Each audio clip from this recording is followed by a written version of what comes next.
This is the 2016 Alfa Romeo 4C Spider, and it screams competizione from a mile away. It is absolutely gorgeous with that trademark Alfa nose and very racy stance. It is really wide and not that long, making it a perfect recipe for agility. The front and rear parts of the chassis are aluminum, while the tub in the middle is all carbon fiber. As you've probably guessed already, it is really light. It is 1,128 kilos.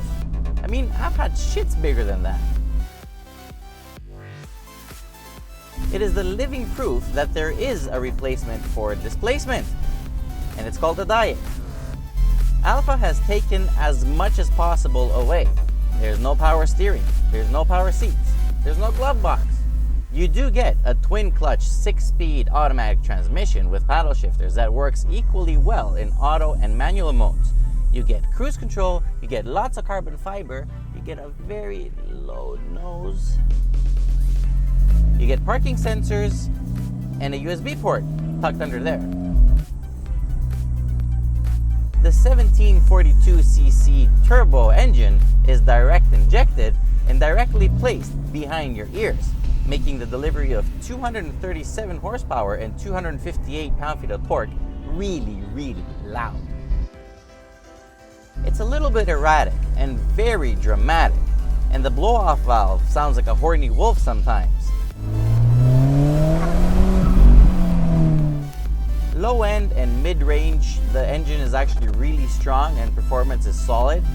Higher up in the rev range, it does seem to run out of breath a little bit, but overall, this is plenty fast.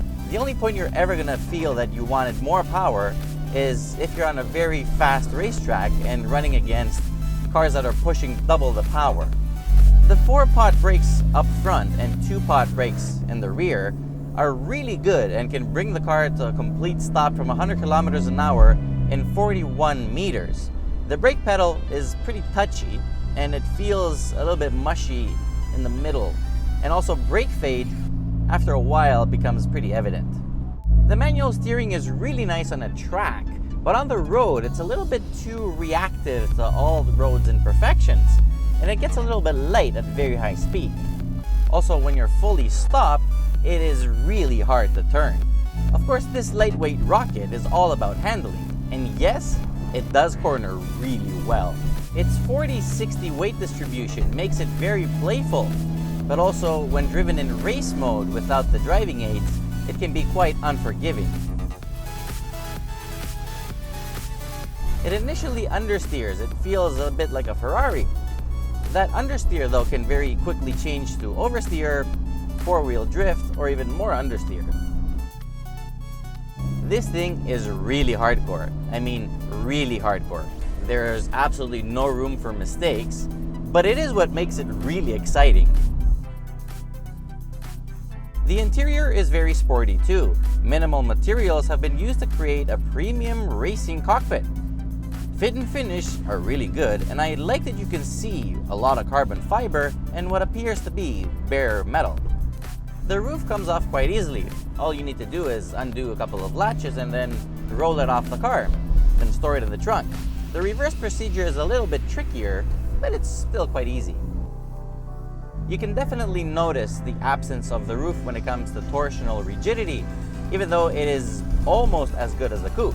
So if you're taller and you want to go racing and you need extra room for your helmet, consider the Spider a very viable option. Being really light and having a small turbo engine means good fuel economy.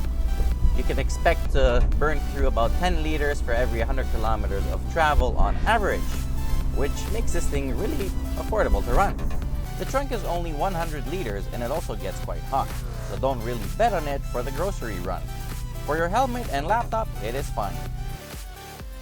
I can't really say that it's ideal for a daily driver, since it's too hard, too low, and too much hard work to drive. But as a genuine sports car, it has to be all that. So for a fun weekend toy or a track car, it is almost perfect. And I say almost because of the price. The Spider starts at $78,500, and this one, as tested, is just over $90,000.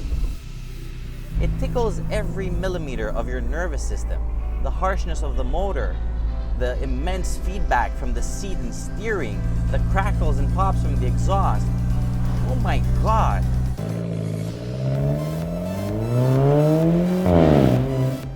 Every time you even look at this thing, your heart starts pounding. I mean, 4C is a great name for it, but Pacemaker would have been even better.